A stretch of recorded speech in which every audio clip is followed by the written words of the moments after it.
Beyond the Bell, Bloomberg's comprehensive cross-platform coverage of the U.S. market close starts right now. And right now, we are 2 minutes away from the end of the trading day. Romaine Bostick, Caroline Hyde, Taylor Riggs, counting you down to the closing bell, here to help take us beyond the bell. It's our global simulcast, joined now by Tim Stenovec and Sonali Basak, bringing together our Bloomberg Television, radio, and YouTube audiences worldwide to parse the crucial moments of the day. And Tim, I guess the moment of the day, I think, really seems to center around, I guess, nothing. The idea here that the market's not going anywhere. Yeah, that's true. For much of the day, the S&P 500 was in positive territory, and there was really nothing discernible that sent it lower in the afternoon, but it still wasn't able to get off of those lows. Looking like it's going to close off of those lows, but still, the S&P 500, while actually now moving a little lower, down 0.4%. I think equity investors, Sonali, are dealing with mixed economic data, right? On the one hand, they get some pretty good news when it comes to those initial jobless claims, falling last week by the most since late June. But as the labor market continues to recover, we're getting the Fed Beige Book survey yesterday and returns to the office delayed. Look what happened with Amex. Microsoft just throwing it out the window, Sonali. Yeah, absolutely. And when you look at the different gainers and losers in this kind of market, there's no single narrative to tell you. We see a lot of the reopening type trades that are doing fairly all right, but the market generally lower. And at the same time, we see not just the S&P, but the Dow also lower. Yeah. I've got to mention my favorite moment of the day was Cliff Asness tweeting about Dow 3600 and whether it'd ever get there. 36,000. 36,000. If he said 3,600, that would be thousand.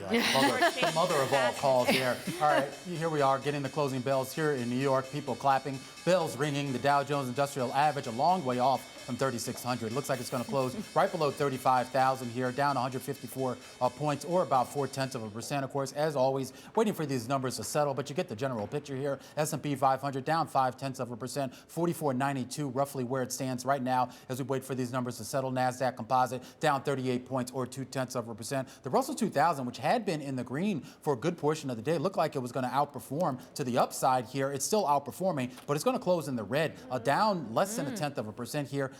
Just less than 1 point here, if my math is correct. Carry the one. Yeah, it's still red. Okay, it's still red. There we go. You got it. That's correct, Romaine. That's why he studies the CFA team. Yeah, we'll have to go to Taylor for that one. Hey, look, I think. Well, I'm sorry. Can we go to Sonali? Sonali, you just did like a whole thing on was it CFA better than MBA? Better than How are you listening to the radio while you were on TV? This was on Twitter Spaces. I'm a man of many talents, Tim. Multitasking. How did that go, Sonali? Multi-social mediating. Well, I couldn't tell you the right price of the Dow, so clearly not too well. Oh, we love you, Sonali. Carry 1-0, carry the one. It's okay. What do you got for us? Thank you, Tim. Let me attempt to save us all as we continue that debate, MBA versus CFA online. We'll continue the debate between the Bulls and the Bears. It happens here for our radio audiences. We do every day, the sector winners and the sector losers. There is some green on the screen, but it doesn't look strong. There's a lot of tepid and unchness going on. And yet it was interesting that you have banks and insurance and energy, that classic reflationary trade. You're up 0.5% to up more than 1%.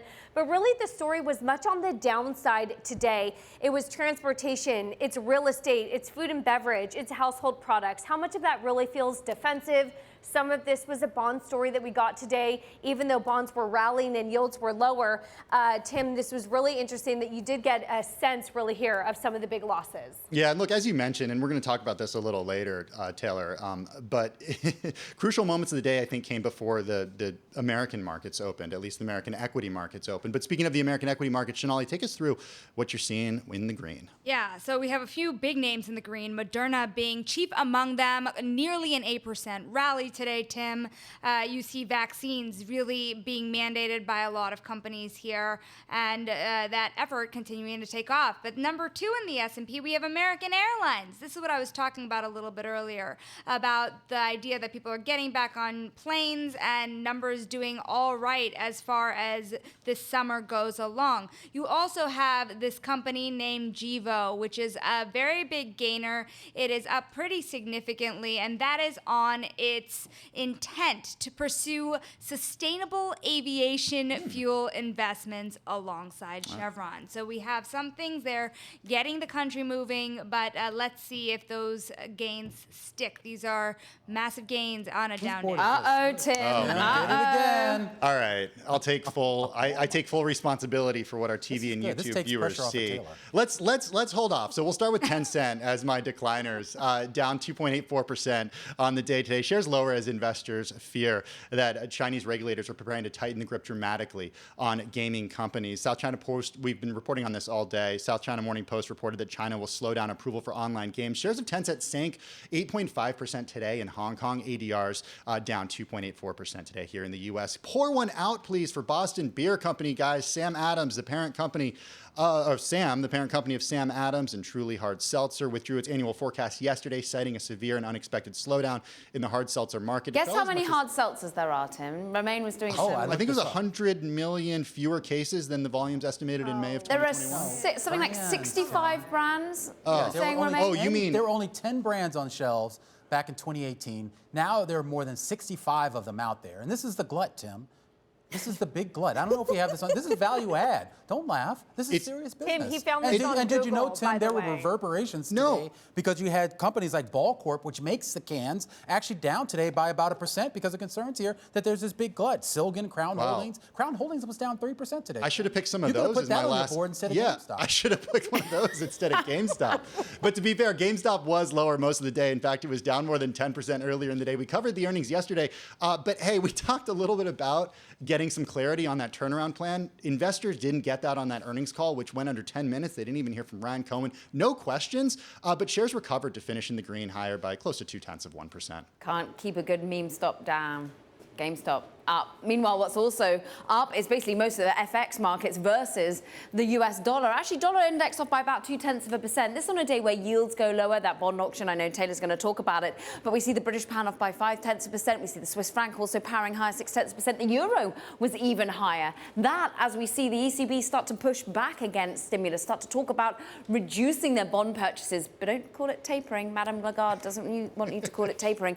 Meanwhile, we're looking at also on the downside, dollar goes lower, but actually so too does oil, off by more than 2%. Now remember, this is China, big step coming from China, trying to reduce the prices there, trying to add to its really exercising some of its oil reserves, pumping into the system. Supply goes higher, WTI crude goes lower. $67 is where we trade. Brent crude off by 1.8%, $71 is where we trade. We already had settlement. Steel on the higher side. Aluminium, and we wish we had to show that up to a 13-year high. Tell that to Bull Corp at the moment. Meanwhile, also Nat Gas on a tour. Huh? Is that not on the board? It's not on the board. We need to sometimes click it. You need to click to show the higher ones, unfortunately. But go to GMM and go and play with it. Aluminium up to 13-year high.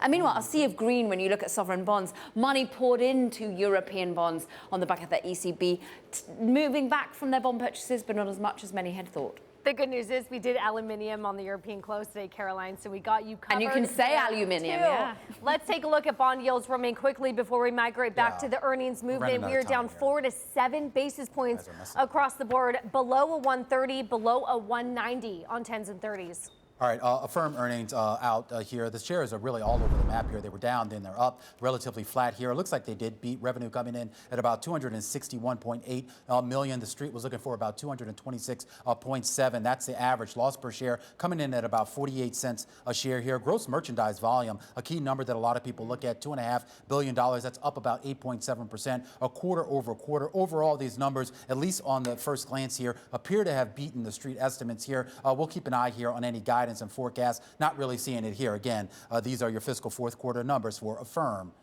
Shares up about 3%. Yeah, I'm also keeping an eye on Dave & Buster's reporting earnings after the bell. Those just coming across. The second quarter earnings beating estimates, EPS coming in higher than expected. Shares surging more than 6.5% in after-hours trading. Dave & Buster's net revenue coming in at $377.6 million. Yeah, really interesting, you guys. I think all as we recap here, we do the horse race of the individual earnings, but it really was a day of some of the economics. Caroline, I think you did it very well with ECB this morning. What that means is you think about maybe a divergence between the global central banks and hints of maybe slowing down that PEP program, but steady as she goes. I know the ECB managing to walk away from stimulus a little bit, but not affronting the market to too much of a degree. Is that what Lagarde said? Lagarde said she's not for tapering. She said the lady. The ain't tapering. lady. The lady, Isn't tapering. Nod lady to is Margaret not Thatcher. tapering. Yeah, she says. I think she's taking a leaf out of Margaret Thatcher's book. She will not be for Yeah. turning. Meanwhile, though, Did that go well for Thatcher? eventually she was basically a decade in power.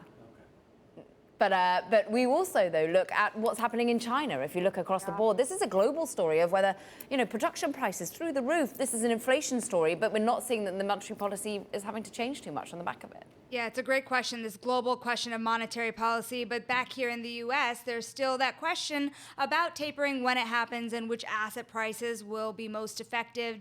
You still see the market shaky without real clarity here. Yeah, and certainly with those prices continuing to move higher for producers, the question is to what extent does it get passed on to us as consumers, especially as we get to the holiday season, and shipping costs don't seem to be going down whatsoever at all. That's going to do it for our cross-platform coverage of Beyond the Bell. Join us tomorrow, same time, same place on Bloomberg TV, Bloomberg Radio, and on YouTube. Have a great Thursday, everyone. We'll see you tomorrow.